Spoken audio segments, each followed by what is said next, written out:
نوید گاؤں کا ایک بہت ہی شریف اور سادہ لوگ لڑکا تھا۔ اس کو جن بھوتوں کے نام سے بڑی چڑ تھی۔ جب کبھی کوئی ایسی بات کرتا جس میں ایسی مخلوق کا ذکر ہوتا تو وہ فوراً بات ختم کرنے کا حکم دیتا۔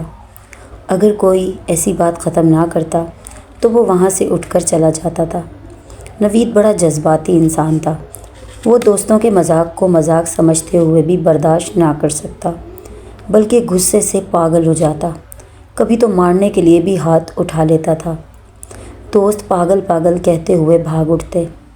اب تو اس کے دوست جان بوجھ کر اس کے سامنے جنوں بھوتوں کا ذکر کرتے اور اسے غصے سے لال پیلا دیکھ کر خوب ہنستے۔ اب تو دوستوں میں کئی دوستوں سے یہ سرگوشیاں سننے کو ملتی کہ نوید آسیب زدہ ہے، لیکن یہ بالکل غلط تھا۔ نوید نے کبھی خواب میں بھی جن بھوت نہ دیکھے تھے۔ انہی دنوں میں نوید کو ملازمت کے سلسلے میں شہر جانا پڑا۔ وہاں جا کر جو مکان اس نے کرائے پر لیا کئی سالوں سے ویران پڑا تھا۔ محلے میں پڑوسیوں نے اس کو صورتحال سے آگاہ بھی کیا کہ یہ مکان بھوتوں کا مسکن ہے، اس کو کرائے پر لینا خطرے سے خالی نہیں ہے، لیکن وہ بہت ضدی تھا۔ اس نے ایک نہ سنی اور اپنی ضد پوری کر کے رہا اور مکان کرائے پر لے لیا۔ اس گھر میں ایک سوکھا سا درخت کھڑا تھا جو نوید نے 2-3 دن میں جڑ سے کاٹ دیا۔ جب اس نے درخت کو کاٹا تو اس میں سے سرخ رنگ کا تھوڑا سا خون بہہ نکلا، لیکن نوید نے اس بات کو اتنی اہمیت نہ دی۔ اسے اس مکان میں ایک ہفتہ گزر گیا، لیکن کوئی ایسا ناخوشگوار واقعہ پیش نہ آیا جس سے وہ خوفزدہ ہو کر مکان چھوڑ دیتا۔ ہاں، ایک تبدیلی اس نے ضرور محسوس کی کہ اسے ہر رات بڑے سہانے خواب دکھائی دیتے۔ ان خوابوں سے وہ اس قدر متاثر ہوا کہ اس کے دل میں یہ خواہش مچلنے لگی، کاش یہ خواب نہ ہوں، حقیقت ہوں۔ خوابوں میں اسے کوئی لڑکی دکھائی دیا کرتی تھی۔ وہ لڑکی کون تھی، نوید اس بات سے لا علم تھا۔ اب وہ راتوں کو دیکھے خوابوں میں اتنا مست ہوتا کہ اس کا کام میں بھی دل نہیں لگتا تھا، اور وہ دن کے وقت رات کو دیکھے گئے خوابوں کے بارے میں ہی سوچتا رہتا تھا، جس کی وجہ سے وہ اب کئی بار حادثوں کا شکار ہوتے ہوتے بچا تھا۔ پہلے وہ رات کو کافی دیر سے سوتا تھا، لیکن اب وہ شام ہوتے ہی بستر میں گھس جاتا تاکہ اسے جلدی نیند آ جائے اور وہ خوابوں کی وادی میں چلا جائے۔ عید الاضحیٰ کے موقع پر نوید گھر آیا تو دوستوں نے دیکھا کہ وہ پہلے کی نسبت کافی بدل چکا ہے۔ اس کی آنکھوں میں سارا دن غنودگی سی طاری رہتی ہے اور وہ تنہائی پسند کرتا ہے۔ حالانکہ وہ محفلوں کا بڑا شوقین تھا، اور تو اور اب اس کے دوستوں نے اسے چڑھانے کے لیے جن بھوتوں کی بات کی تو بھی اسے کوئی فرق نہ پڑا، بلکہ بڑے مزے سے دوستوں کی باتوں کو سنتا رہتا۔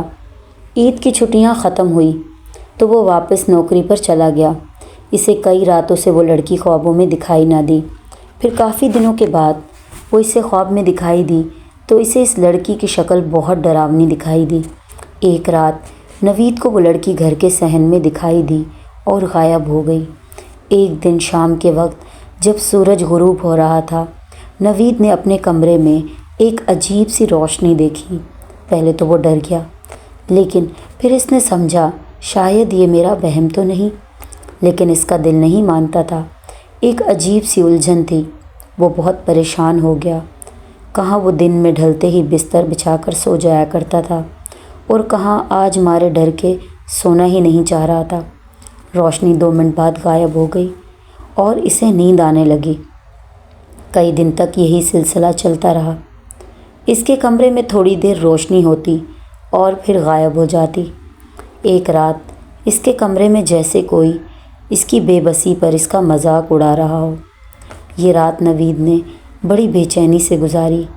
رات بھر وہ کروٹ بدلتا رہا، لیکن نیند اسے نہیں آئی۔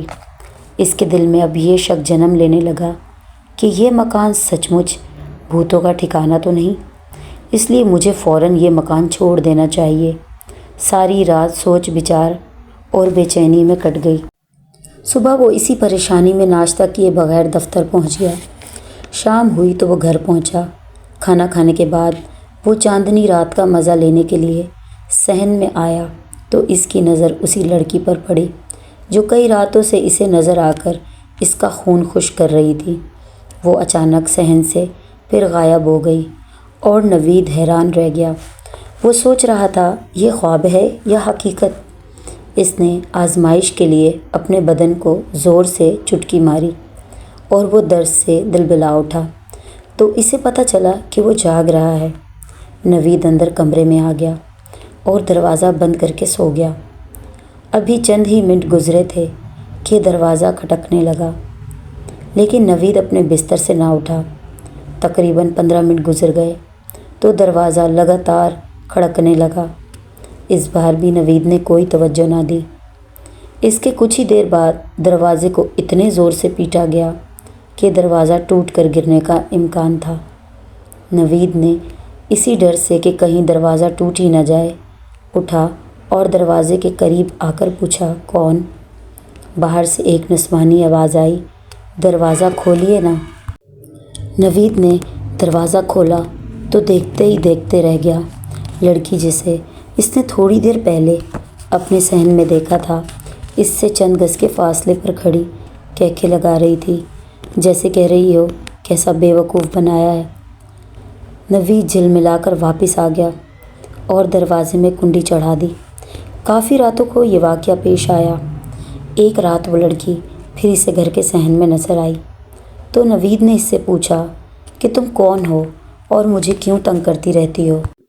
تو اس لڑکی نے نوید کو پرانے کھنڈر میں آنے کو کہا اور بتایا کہ وہاں ہی تمہارے سب سوالوں کے جواب ملیں گے اور وہاں ہی تمہاری نجات کا راستہ ہے۔ پرانے کھنڈر کا نام سنتے ہی نوید کی روح لرز گئی، کیونکہ پرانے کھنڈر کے متعلق مشہور تھا کہ وہاں بھوت رہتے ہیں، جو بھی اندر چلا جائے وہ واپس نہیں آتا۔ پھر وہ دل ہی دل میں کہنے لگا، یہ لوگ بھی عجیب ہیں، خواہ مخواہ تہمات لگاتے ہیں۔ میں اس گھر میں کب سے رہ رہا ہوں، مجھے تو ایسا کوئی خیال نہیں آیا، لیکن مجھے تو آج تک یہاں کچھ بھی نظر نہیں آیا۔ لوگ تو بے وقوف ہیں، تہمت پرست ہیں۔ وہ خود سے بڑبڑایا۔ پھر نوید نے اسی وقت ہی کھنڈر کی طرف جانے کا ارادہ کیا۔ جب نوید کھنڈر کی طرف جا رہا تھا تو اس کا دل زور زور سے دھڑک رہا تھا، جیسے اس کے ساتھ کچھ برا ہونے والا ہے۔ جوں جوں کھنڈر قریب آتا جا رہا تھا، اس کے دل کی دھڑکن بہت تیز ہوتی جا رہی تھی۔ نوید جیسے ہی کھنڈر میں پہنچا، دور ایک کونے میں اسے وہ پراسرار لڑکی دکھائی دی جو اسے ختم کرنے کا ارادہ کر چکی تھی۔ نوید خوف زدہ ہو کر پیچھے ہٹا۔ دوسرے لمحے لڑکی کی بجائے نوید کے سامنے ایک ڈراؤنی شکل کی چڑیل کھڑی تھی، جس کی شکل بہت ہی خوفناک تھی۔ زبان کی جگہ ایک سانپ تھا اور بڑے بڑے گڑھے جیسی آنکھیں اور کان ہاتھی کی طرح تھے، اور وہ زور سے چلائی، اے ظالم انسان، جس درخت کو تم نے کاٹا تھا اس کے اندر میرے 2 بیٹے سو رہے تھے، جن کو تم نے بے دردی سے کاٹ ڈالا تھا۔ اب تمہیں بھی جینے کا کوئی حق نہیں، تم کو مار کر ہی مجھے میرے بچوں کی روح کو سکون ملے گا۔ اور پھر اس چڑیل کی سانپ جیسی زبان باہر نکلی اور نوید کی گردن میں پیوست ہو گئی۔ پھر اس چڑیل نے جیسے ہی اپنی زبان باہر نکالی، نوید دھڑام سے نیچے گر پڑا اور وہ کبھی نہ اٹھ سکا۔ دوستو، اگر آپ کو یہ کہانی پسند آئی ہو تو ہمارے چینل کو سبسکرائب کرنا نہ بھولیں۔ ملتے ہیں اگلی کہانی میں، تب تک کے لیے اللہ حافظ۔